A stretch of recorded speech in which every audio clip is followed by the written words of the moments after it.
thought-provoking than the questions I get from people of my generation at all levels. And I'm actually just beginning to understand how difficult it is for those of us who are in the analog generation to have a conversation with our children. I have an 8-9-year-old daughter that I always see in the morning, and she goes to school and she comes back. I've never really had serious conversations with her. And 2 days ago, we were at the table with her sister, who's about 15 or 16, who then says to me, you know, Dad, it's time for us to start talking about boys. And before I could answer, this younger one, who's 8 or 9, looks up and says, you want to talk to Dad about boys? He won't understand. He's a man. He's a big boy. Now, you can imagine for me, I mean, this wasn't the kind of conversation I had with my mother or my father. So for me, having, and of course, the next day I had my son who's in Form 1 talking about chromosomes and X and Y cells on the table. So this is a completely different world for me. And I'm going to speak to you today about overcoming the fear of vested interests. It's a topic that I have come to be engaged in mentally because I have learned in the 4 years or so that I've been in Abuja that if we understand that, we may begin to unlock the key to how to change our world, the world of the country in which we live. And what is this country? It's a country of 167 million people, as you know. Largest population in Africa, second biggest economy on the African continent. In 1960, with a per capita income that was higher than per capita income of South Korea. 1960, Nigeria was the preferred investment destination, preferred to Japan, according to US Investment Advisory, which has always had potential, but which has never been able to realize that potential. A country that specializes in exporting what it does not produce and importing what it produces. One of the world's largest producers of crude oil that does not refine its own petroleum products and has to import petroleum products. The world's largest producer of cassava that does not produce starch or ethanol. A large tomato belt, yet the world's largest importer of tomato paste. A country that from my childhood I have heard had the potentials for being a world power. But every day we talk about potentials. Every day we talk about potentials. Today we're still talking about the potentials of Nigeria. And yet, China, Indonesia, Malaysia, Japan, Korea, Vietnam, Brazil, all of those countries have turned the potential that they had into reality. What's the one thing that if I were to ask, what is the one thing that we need to do to break this barrier that faces us? In 4 years in Abuja, I've come to the conclusion that we need to overcome the fear of vested interests. And I'll talk you through a little bit of my own experiences as governor of Central Bank and use that as a basis or as a template for what I think we need to do if we change this country. I became governor of the Central Bank of Nigeria in 2009. And this was in the middle of a global financial crisis. I came to the central bank knowing that banks had problems and believing that these problems were caused by a global crisis, by the collapse in the capital market, the collapse in the price of oil, and that they would be fixed by simply addressing the normal risk management issues in banks. And shortly after I came in and when we went through investigations, I discovered that the Nigerian banking system was infested with the same corruption of the rentier system in this country. That a number of bank chief executives had taken their banks and fleeced those banks and literally taken away depositors' money to buy property all over the country, all over the world. And just like people do in ministries or in government agencies or whenever they have opportunities in all companies, the banks were themselves a site for rent seeking. The fundamental character of the Nigerian state is that for decades, since we found oil, it has existed not to serve the people, but as a site for rent extraction by a very small minority that controls political power. And it doesn't matter where this group comes from, whether it's North or South or Muslim or Christian or military or civilian. The state has always been a site for the extraction of rent, with the exception of a few years that we can think of where we've had development. And this is at the heart of the problems of the country. Now, when we discovered this, and I'll give you a few examples, and these are well known now, they've been published. You know, there was one chief executive officer that took away from her bank over 200 billion naira. Okay, that was over $1 billion. And where was this money taken to? Purchase of property. We recovered from one CEO 200 pieces of real estate in Dubai, real estate in Johannesburg, real estate on the Potomac in Washington, apart from shares in over 100 companies. And all of that was purchased with depositors' funds. We went to the court in UK on the case of another CEO. We got a judgment against that CEO for 142 billion naira, stolen from the bank, taken to buy shares and manipulate the shares of his own institution, and also transferred outside to purchase property. Now, the first CEO we were able to convict, we recovered these assets and got a 6-month sentence and sorted it out. The second CEO, we finished our case, established in Nigeria, that we had a civil case in the UK, had a criminal case in Nigeria, established the case. 2 weeks before the closing statements were made, the judge was miraculously promoted to the Federal Court of Appeal after 3 years of trial, at the very end of trial, because someone, a very popular religious leader with hundreds of thousands of supporters, carried him to political authorities, and the system that was supposed to protect depositors and handle criminals was used and manipulated to promote a judge so that he would not convict a thief. Now, this is an example and an instance of the kinds of things that happen in a country that stop a country from reaching its full potentials. But my experience with the banking reforms and how it affects the fear of vested interest was the following.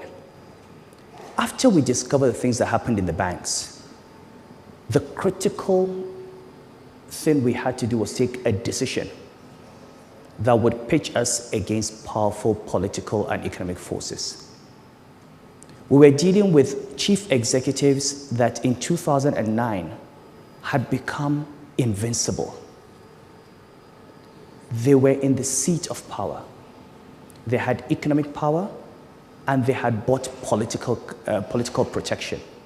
They were into political parties. They had financed the elections of officers, and they believed that nobody could touch them. And every time I said it was time for us to take action, people said to me, "You can't touch these people, you'll be sacked." "Oh, you can't touch these people, they will kill you." "Oh, you can't touch these people, you can't do that." And I said, "You know what? We are going to take them on." And we took the decision. We're going to remove them. And you know what? We removed them and nothing happened. We're going to prosecute them. We're going to put them in jail. And we put one of them in jail. And we're going to recover these assets, because the way the central bank operated in the past was these guys take all this money and the central bank says the bank has failed. The banks that we saved had 4.4 trillion naira in deposits. They had 8 to 10 million customers. But the government and the system has always bet on the side of the rich people. Because these 8 million customers, the old woman in Boko, or in Yenagoa, or in Maiduguri, who has been told to save her money and who saved money for 40, 50 years, wakes up one day and all her savings are gone. The civil servant who's worked for 35, 40 years, kept his pension money in the bank, the school fees of his children, the medical bills, wakes up one day and he finds that his bank is barricaded because the bank has failed. Banks do not fail. When people say banks have failed, it's like seeing a man whose throat has been slit and you say the man died. He did not die, he was killed. And those that murder the banks, those that destroy these deposits, have always walked away. They become senators. They become governors. They become captains of industry. They set up new banks, and they continue. And the millions of poor people who don't have a voice, that's it. Nobody knows the number of Nigerians who have died from failed banks because they were sick and could no longer pay their medical bills because those bills were, the money was locked up in a bank that has failed. Nobody knows the number of children whose parents could very well afford to pay their school fees, who had to drop out of school because banks were mismanaged. So we use this as one instance, as one example of what you can do if you're willing to confront these vested interests and deal with them and protect the poor for the first time. But the banking industry is just one part of Nigeria. What is happening in other areas? So, take the oil industry. We talk about fuel subsidy. In 2009, this country paid 291 billion naira as subsidy for petroleum products. By 2011, this number had jumped to 2.7 trillion naira. Did we start consuming 10 times as much petrol? Do we have 10 times as many cars? Did the population of Nigeria multiply 10 times? I did not believe those numbers. I screamed against those numbers and what people screamed. Of course, we tried to remove subsidy. There was Occupy Nigeria. There have been investigations. And what did we discover? That a lot of that money never went to fuel subsidy that was consumed by Nigerians. There are people in this country that produced pieces of paper and brought to PPRA, and somebody stamped those pieces of paper and said they brought in petroleum products and actually paid them subsidy. And those pieces of paper said, I brought 30,000 metric tons on so-so ship, and we discovered that that ship was nowhere near the coast of Nigeria on that date. We have seen vessels that did not even exist, that had been retired on bills of lading, and money has been paid. And you know what? None of them, as I speak to you, has gone to jail. This is the only country in the world where you have something called oil theft, where vessels can simply come and take crude oil and literally just drive out of the country. You see the numbers every day, 100,000, 200,000, 400,000 barrels a day. Nobody even knows. 7.3 billion naira. How does anybody take oil in a vessel and leave a country? We've got the Navy, we've got NIMASA, we've got security services, you've got the oil companies themselves. And every day we complain about the lack of development. We don't have development because vested interests continue to rape this country and continue to take the money out. And the only way you're going to move from potential to reality is to stop preaching and start asking yourself, how can we overcome the fear of vested interests and how can we confront them? And if there's one thing I learned from banking, it is that they are not to be feared. They stand on quicksand. They've got only two tools. They're not very intelligent people. It doesn't take much intelligence to steal. If they were smart, they probably would not be stealing. They'd find other things to do.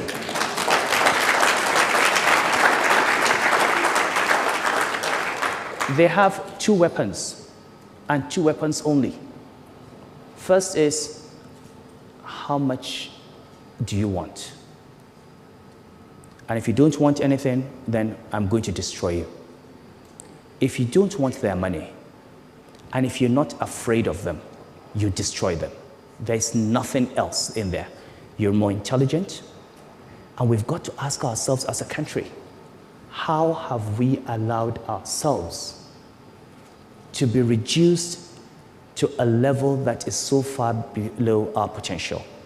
A few weeks ago, I was in Lagos at Tinubu's birthday at the colloquium, and I spoke to young people. I said, we have 65 million young people in Nigeria. I'll give you one idea. You have 65 million youth in Nigeria. What does it take for one of you to get your votes and be the president of this country? What does it take for you to say, you're tired of my generation?